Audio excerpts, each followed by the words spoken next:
ইমান দিন তো অম্বুবাচী আছিলে কেইদিনমান তো অম্বুবাচী শেষ হোৱাৰ লগে লগে আজি যেতিয়া মানে মন্দিৰখন পণ্ডিতে খুলিলে তো ইমানটো অলপ হেৰি তাৰ মনটো হেৰি হৈছিলে তো এই একজন বয়সস্থ মাইকী মানুহ ইয়াত আহিলে আহি চালে যে মাৰ ভৰিৰ চাপে একেমতে চিধাকৈ আহিলে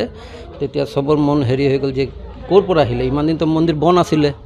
আজি পটককৈ এইটো ক'ৰ পৰা আহিলে এইটো কাৰণে চবে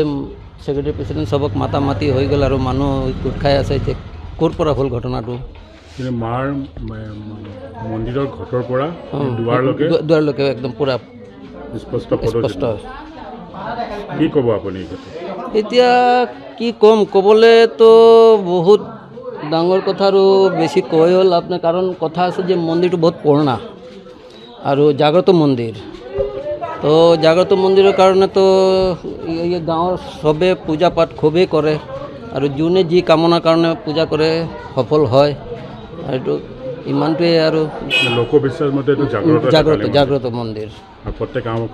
প্ৰতি অমাৱস্যাত একদম মানে ৰাতি পূজা হয় দিনতো এনেও কিবা কিবি পূজা কৰে আৰু মাইকী মানুহবিলাক আহি ডেইলি বাতি চাকি উকি জ্বলাই দিয়ে